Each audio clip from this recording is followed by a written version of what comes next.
Hi, guys. Welcome back to CCN Coastal Conservative News. For our next segment, our guest interview segment, we have a wonderful guest, Mike Levine. He joins us from right here in Florida. Mike, welcome to CCN. Well, it's great to be here. Thanks for inviting me. Thanks for joining us. And I have to start as somebody who I ran for office at one time, too. I have to thank you for all that you do because we really rely heavily on people like yourself to be in there as sort of an internal Floridian whistleblower who helps us to understand legislation, what's going on even within our own political party. So I'm so excited to have you here today. But can you give our viewers a little bit of backstory on, because you did run for office, I want to make sure that they know how long you've been in this and how long you've been at this. Right. Thank you very much.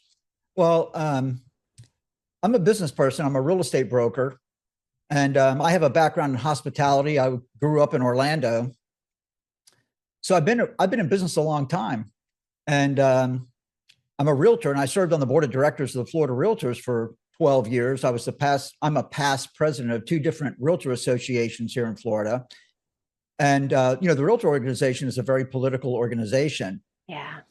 And there became a time as I was rising up through the leadership ranks that it just became clear to me and them that my value proposition was inconsistent with a lot of the public policy initiatives that the realtors were advancing and continue to advance. So we just had a little sit down, and I offered them that I would step out of leadership at Florida Realtors and I would do my politics locally. So I eventually became the chairman of the Lake County Republican Executive Committee, which gave me quite a bit of access to obviously I'm going to quarterly meetings at the Republican Party of Florida and interacting with the Republican Party of Florida. And I'm just a believer that all Americans, it's our responsibility to be engaged in the civics of our communities. And the reason that we get challenged with government is because, an old friend of mine used to tell me that if you're not at the table, you're on the menu. And that's very true. So I would suggest that all institutions have a culture, and the culture of government is to lavishly spend other people's money. So with that, I'll just toss it back to you and see if you have any further, if there's anything more specific that I can give you.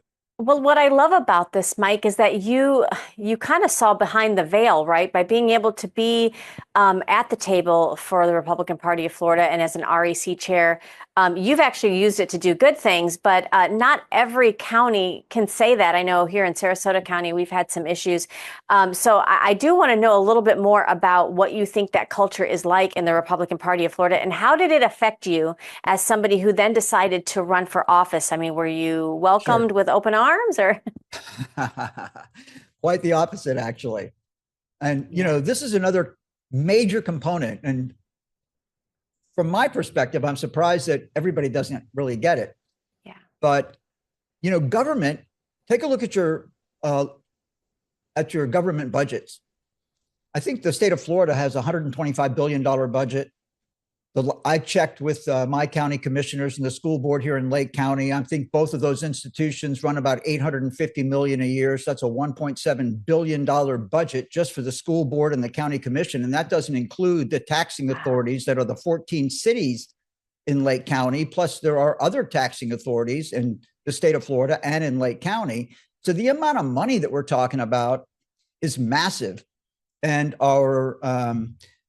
our most experienced business leaders understand that between the government agencies, the federal, state, and local government consumes roughly 50% of GDP. So if you're a business person, the government is almost always your best customer.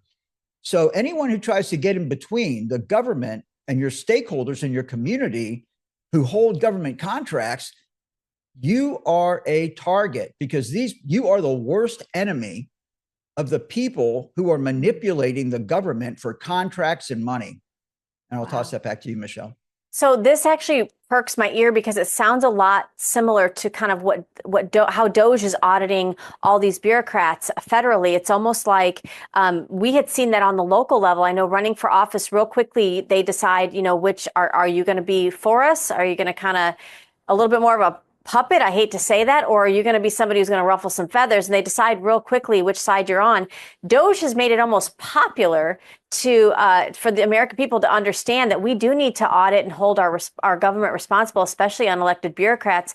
It sounds like you think that Florida could benefit from something like that, and even our own local governments countywide. Michelle, government is the roughest, most cutthroat game in the world, Yeah. bar none. The money is enormous. The lifestyle is enormous. The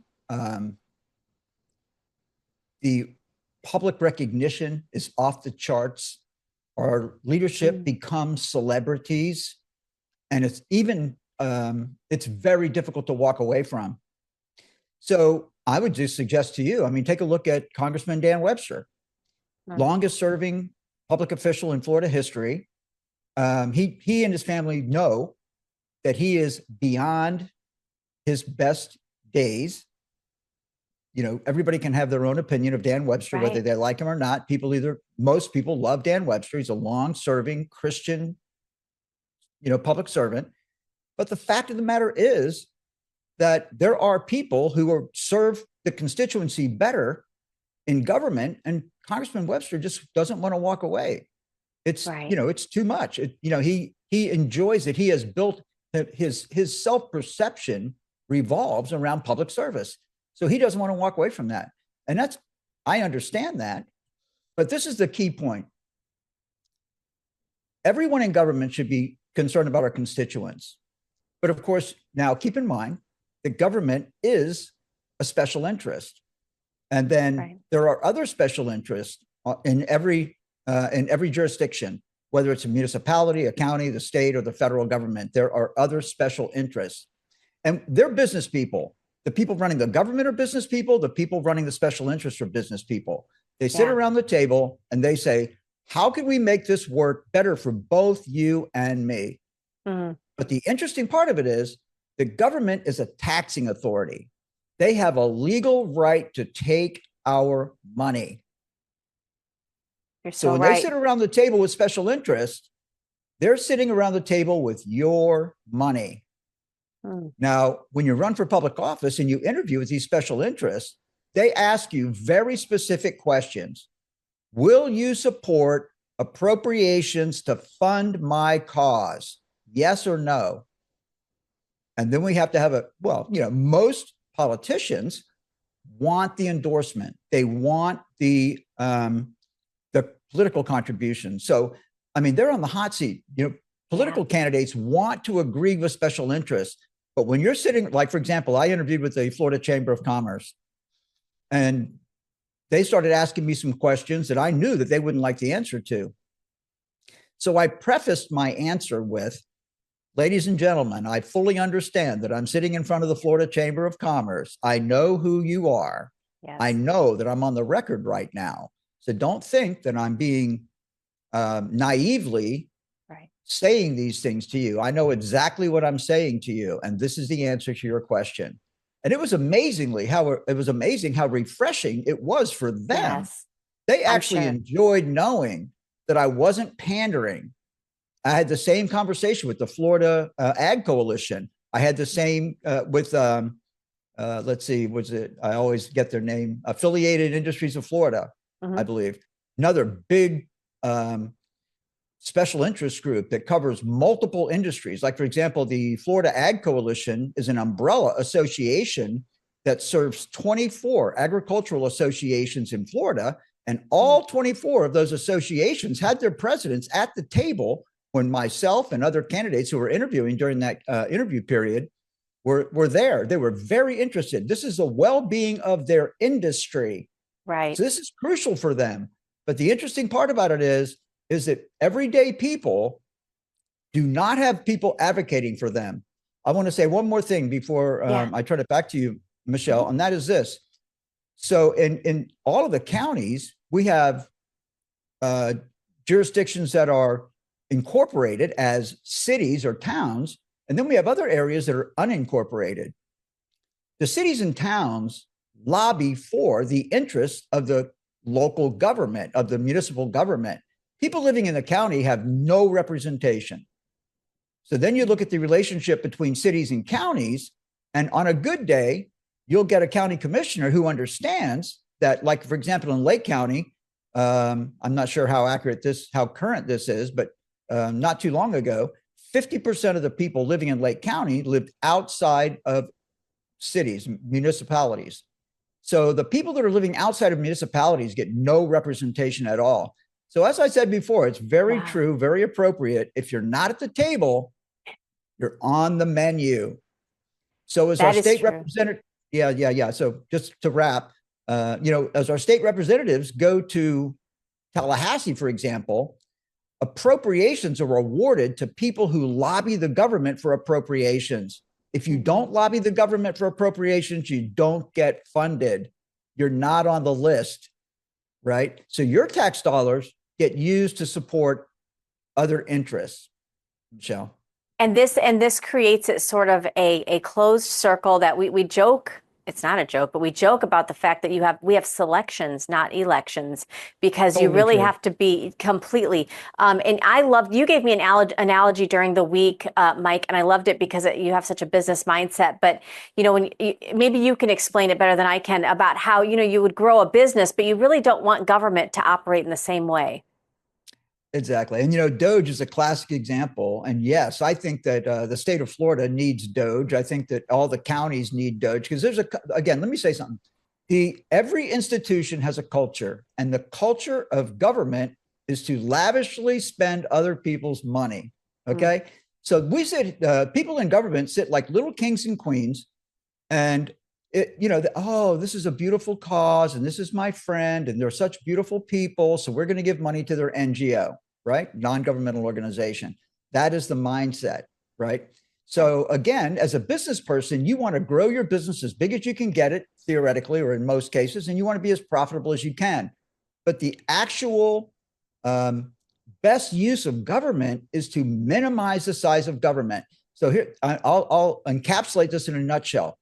A lot of the best businesses like Donald Trump and Elon Musk right now, they understand zero-based budgeting. If we don't need the product or service, we're not going to include it in this year's budget. Government doesn't do that. Government never cancels a program, never cancels an expense. They just lop on to whatever happened last year and then forward that into the future. And that's how America got into the trouble that we're in. And that's why our local, like, for example, when you take a look at Florida and you look at the spiking population in Florida and the demand for housing, goods and services, all that kind of stuff, our counties and cities have more money than they've ever had, but they never look at it and say, hey, we have more money than we need. They say, how can we make the best use of this enormous amount of money? And then they find programs. They want to add more services to the set of services they're currently offering, when in reality, that money needs to go back into the economy so private sector people can grow the economy, become more prosperous, and increase the quality of life for every citizen in their jurisdiction and their constituency. Michelle. That's so true, Mike. And I got just a few more questions for you. One thing I want to make sure we point out here, because I know this is a conversation we've had before. We are seeing here in the state of Florida, the free state of Florida, an issue within our GOP where they are excluding a lot of MAGA Republicans, people that have chosen to be a member of many different clubs and organizations throughout their counties. The one issue that we take here with this, and I know you and I agree on this, is that the Republican Party of Florida is claiming that they are a private organization. They can include whoever they want within their membership, and it's their right to determine this. But they use taxpayer funds in order to hold elections for these precinct committee men and women. What can we do, Mike? Because it feels like it's a David and Goliath moment, right? I'm caught up in this. I know you are. What can we do, and what should we do here in the state of Florida to try to push back against that? Michelle, this has been going on. I was the chairman of the party here in Lake County in 2012. And we started producing these resolutions, right, which is a codified voice of the local party on public policy issues. Our legislators don't want to be restricted by their constituents' point of view on public policy issues. They want to go into Tallahassee and sit around the table with those special interests and be absolutely unencumbered as they decide what they're going to advance and what they're not.